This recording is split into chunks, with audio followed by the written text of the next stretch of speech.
வணக்கம். 3/5 power 3p - 2 equal to 3/5 power 16 பெருக்கல் 3/5 power -3 எனில் p இன் மதிப்பு காண்கன்னு கேட்டிருக்காங்க. நமக்கு இது ரொம்ப எளிமையான கேள்வி. இப்ப நமக்கு பொதுவா இந்த மாதிரி 2 நம்பர் இருந்துச்சுன்னா நமக்கு கீழே உள்ளது பாத்தீங்கன்னா பேஸ்ன்னு சொல்லுவாங்க, மேல உள்ளத பவர்னு சொல்லுவாங்க. தமிழ்ல கீழே உள்ளது அடிமானம், மேல உள்ளது அடுக்கு. நமக்கு இங்க பாத்தீங்கன்னா எல்லா பேஸும் பாத்தீங்கன்னா சேமா தான் இருக்குது. இங்கேயும் 3/5 தான், இங்கேயும் 3/5, இங்கேயும் 3/5. அது மட்டும் இல்லாம 2 பேஸுக்கு நடுவுல பாத்தீங்கன்னா நமக்கு பெருக்கல் வேற போட்டிருக்காங்க. நமக்கு 2 பேஸும் சேமா இருந்து பெருக்கல் இருந்துச்சுன்னா நம்ம இந்த 2 பவரையுமே சேர்த்து எழுதிக்கலாம். அது கூட்டல் இருந்தா கூட்டிக்கலாம், கழித்தல் இருந்தா கழிச்சுக்கலாம். நமக்கு இங்க கொடுத்த மாதிரியே பாத்தீங்கன்னா இங்கேயும் இருக்கு. அப்ப என்ன பண்ணலாம், நம்ம 2 பேஸுக்கு பதிலா ஒரே பேஸ் ஆக்கிடலாமா? அப்ப நமக்கு 3/5 வரும். 3/5. அடுத்து பவர்ல பாத்தீங்கன்னா 2 சேர்த்து எழுதிக்கணும். நம்ம 16ல இருந்து 3 கழிச்சோம் அப்படின்னா நமக்கு 13 கிடைக்குமா? 13. நம்ம இங்க பார்க்கும்போது நமக்கு 3/5 பவர் 3p - 2 இருக்கா? 3/5 3p - 2. இப்ப நமக்கு 2 பேஸும் சேமா இருக்கு.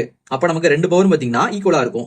ஈக்குவல்னா நமக்கு ரெண்டுமே சமமா இருக்குமா? அப்ப நமக்கு 3p - 2 ஈக்குவல் டு 13 வரும்.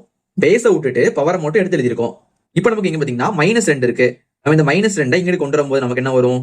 -2 பிளஸ் தான் வருமா? அப்ப நமக்கு இங்க +2 வந்துரும். நம்ம 13 2 கூட்டணும் அப்படின்னா நமக்கு 15 வருமா? 15. இங்க நமக்கு 3p இருக்குது. இப்ப 2 கட் பண்ணலாம் பாருங்க. 4 3 3, I 3 15. அப்ப நமக்கு p யோட மதிப்பு 5ன்னு கிடைக்குது. இதான் நமக்கு தேவையான ஆன்சர். இது நமக்கு ஆப்ஷன் C ல இருக்குது.